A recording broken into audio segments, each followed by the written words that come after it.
Assalamualaikum warahmatullahi wabarakatuh. Kami dari kelompok 8 dengan anggota Mosyafa Santoso Handayani, Nur Fajri Ayuningsi, dan Nurul Latifah akan menyampaikan materi dengan judul Perkembangan Konsep Diri dan Kepribadian. Di sini saya Nur Fajri Ayuningsi akan membahas tentang pengertian konsep diri dan kepribadian. Konsep diri adalah sebuah struktur mental yang merupakan suatu totalitas dari persepsi realistik, pengharapan, dan penilaian seseorang terhadap fisik, kemampuan kognitif, emosi, moral, etika, keluarga, sosial, seksualitas, dan dirinya secara keseluruhan, atau dapat dikatakan bahwa konsep diri merupakan gambaran seseorang tentang diri sendiri, baik yang bersifat fisik, sosial, maupun psikologis yang diperoleh melalui interaksinya dengan lingkungan. Harlock membagi konsep diri menjadi dua bagian, yaitu konsep diri sebenarnya atau real dan konsep diri ideal. Konsep diri sebenarnya ialah konsep seseorang dari siapa dan apa dia itu. Konsep ini merupakan bayangan atau cermin yang ditentukan sebagian besar peran dan hubungan dengan orang lain, dan apa yang kiranya sebenarnya reaksi orang lain terhadap dirinya. Konsep diri ideal adalah gambaran seseorang mengenai penampilan dan kepribadian yang didambakan. Kepribadian di dalam bahasa Inggris disebut dengan personality, yang berasal dari bahasa Latin persona yang berarti topeng, koswara. Tahun 1991, dalam pengertian sehari-hari, kepribadian adalah bagaimana individu menampilkan dan menimbulkan kesan bagi individu lain. Menurut Alport tahun 1937, sebagaimana dikutip oleh Gunarsa SD dan Nyonya Gunarsa SD tahun 1989, kepribadian adalah suatu organisasi yang dinamis dari sistem psikofisis di dalam individu yang menentukan penyesuaian yang khas terhadap lingkungannya. Menurut Maramis tahun 1999, kepribadian adalah keseluruhan pola pikiran, perasaan, dan perilaku yang sering digunakan oleh seseorang dalam usaha adaptasi yang terus-menerus terhadap hidupnya. Dapat disimpulkan bahwa kepribadian merupakan bawaan dari setiap individu sejak lahir, atau dapat dikatakan sebagai kejiwaan dan fisik. Dan kepribadian dapat berubah seiring pertumbuhan seseorang, di mana seseorang tersebut dalam perjalanan hidupnya akan menerima rangsangan baik dari luar maupun dari dalam dirinya. Dan orang tersebut akan menanggapi rangsang itu dan kemungkinan akan berpengaruh pada sikapnya. Elizabeth B. Harlock tahun 1978 mengatakan bahwa pola kepribadian merupakan suatu pernyataan struktur yang multidimensi, terdiri atas konsep diri atau self-concept, dan sebagai inti atau pusat gravitasi kepribadian, dan sifat-sifat atau traits sebagai struktur yang mengintegrasikan kecenderungan pola-pola respon. Sekian yang dapat saya sampaikan. Materi selanjutnya akan disampaikan oleh teman saya.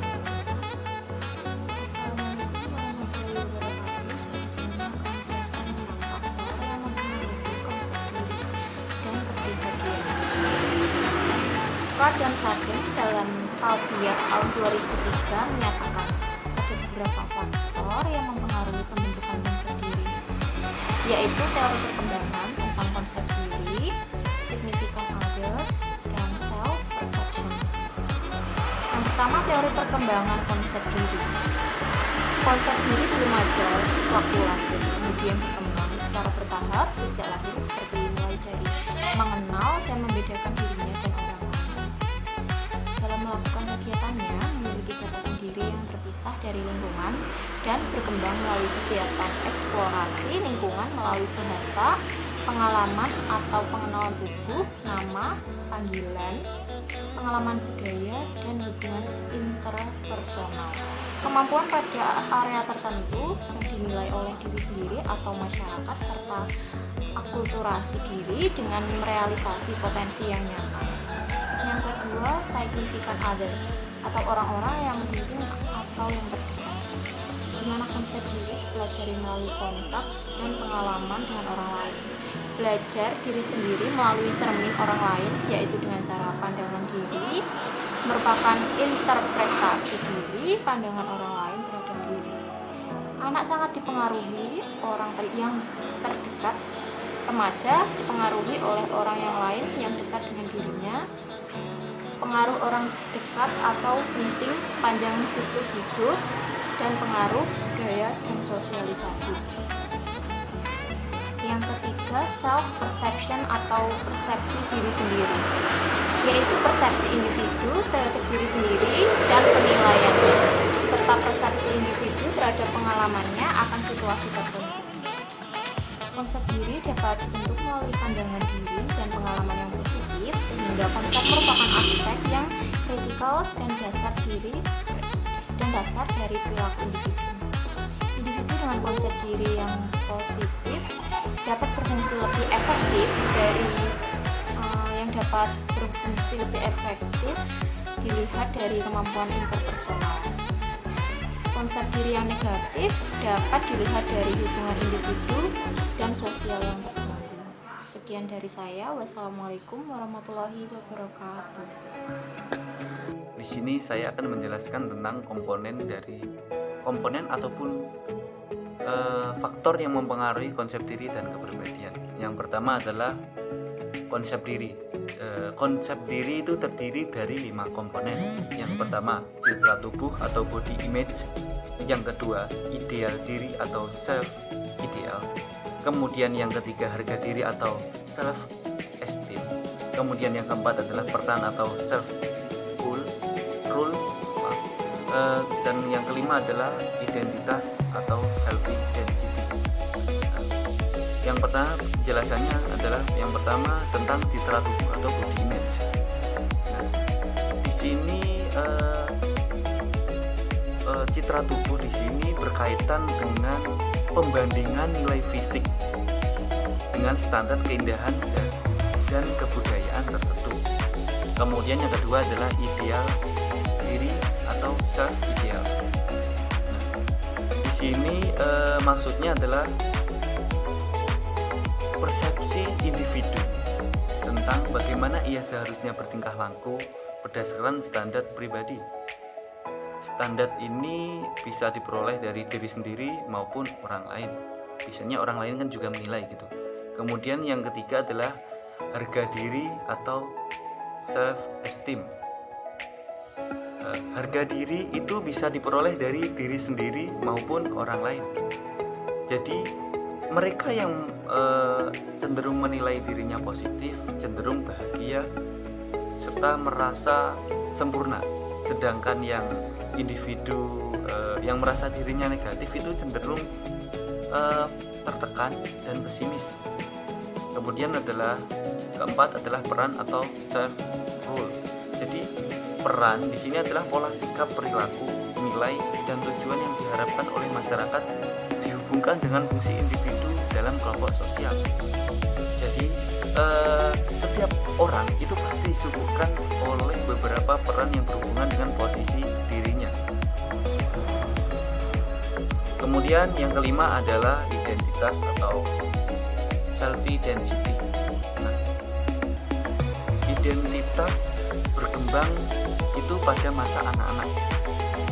Ya, dalam identitas diri itu ada autonomi, yaitu mengerti, percaya diri, respek terhadap diri, mampu menguasai diri, mengatur diri, dan menerima diri sendiri.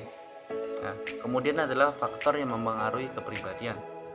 Faktor yang mempengaruhi kepribadian, itu ada 3. Yang pertama, faktor genetika, dan kedua, faktor lingkungan. Baik, yang pertama tadi faktor genetika atau pembawaan atau gen. Sebenarnya pengaruh gen terhadap kepribadian itu tidaklah langsung ya. Karena yang dipengaruhi gen secara langsung itu kualitas sistem saraf, keseimbangan biokimia tubuh, dan struktur tubuh. Kemudian faktor lingkungan. Faktor lingkungan itu ada 3: keluarga, sekolah, dan kebudayaan. Ya. Untuk faktor keluarga tersebut itu dikatakan sebagai penentu utama pembentukan kepribadian anak. Itu dikarenakan bahwa keluarga merupakan kelompok sosial pertama yang dilihat oleh anak, sehingga memungkinkan untuk anak itu berkepribadian sesuai dengan keluarganya. Semisal keluarganya baik, maka dia akan mengikuti kepribadian dari keluarga tersebut. Kemudian untuk yang kedua adalah faktor kebudayaan. Nah, jadi faktor kebudayaan suatu masyarakat itu memberikan pengaruh terhadap anak ataupun warganya ya, baik menyangkut cara berpikir, cara bersikap maupun berperilaku. Terus kemudian menurut Yusuf dan Nur Ihsan itu ada 3 prinsip tipe dasar kepribadian. Jadi yang pertama itu pengalaman awal kehidupan dalam keluarga, seperti yang saya sebutkan tadi.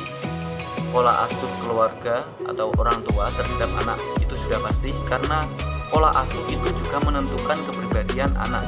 Jadi misal anak itu diasuh dengan cara misalkan tegas, anak tersebut biasanya cenderung disiplin. Kemudian yang ketiga adalah pengalaman awal kehidupan anak dalam masyarakat. Jadi dalam masyarakat itu anak juga cenderung bisa merubah kepribadian si anak tersebut. Jadi anak dalam masyarakat itu yang pertama adalah melihat, yang kedua adalah meniru.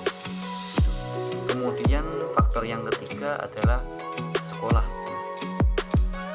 Faktor yang dipengaruhi di sekolahan itu ada, yang pertama itu iklim emosional kelas ya. Jadi ruang kelas dengan guru yang bersikap ramah dan respek terhadap siswa itu memberikan dampak yang positif bagi perkembangan psikis anak. Seperti halnya rasa aman, nyaman, bahagia, termotivasi untuk belajar, serta taat. Sedangkan ruang lingkup dengan guru yang cenderung otoriter itu akan membentuk anak itu cenderung sangat kritis, merasa tertekan, terkadang malah bisa menyebabkan rasa marah. Kemudian yang diciptakan di sekolah adalah disiplin. Jadi disiplin yang otoriter itu cenderung mengembangkan sifat-sifat pribadi siswa yang terkadang cemas dan antagonistik. Kemudian prestasi belajar. Perolehan prestasi belajar atau bentuknya kelas dapat mempengaruhi peningkatan harga diri maupun kepribadian anak. Itu sudah jelas, karena dengan anak itu memiliki prestasi yang baik, dia cenderung termotivasi sehingga membentuk kepribadian yang baik, yaitu pantang menyerah dan terus menerus dan tetap semangat gitu biasanya. Kemudian penerimaan teman sebaya. Jadi di dalam sekolahan itu siswa yang diterima oleh teman-temannya, dia akan mengembangkan sikap positif terhadap dirinya dan juga orang lain. Kemudian komponen kepribadian. Menurut Sigmund Freud, dalam teori psikoanalisis, kepribadian dipandang sebagai unsur struktur yang terdiri dari 3 unsur. Yang pertama id, yang kedua ego, yang ketiga adalah superego. Id sendiri itu adalah sistem kepribadian yang paling dasar yang di dalamnya terdapat naluri bawaan. Kemudian ego adalah sistem kepribadian yang bertindak sebagai pengaruh atau pengarah individu pada dunia objek tentang kenyataan. Kemudian yang ketiga adalah superego. Nah, jadi superego adalah sistem kepribadian yang berisikan nilai-nilai atau aturan yang sifatnya evaluatif. Itu bisa berkaitan dengan hal baik maupun buruk. Kurang lebihnya mohon maaf. Wabillahi taufik wal hidayah. Wassalamualaikum warahmatullahi wabarakatuh.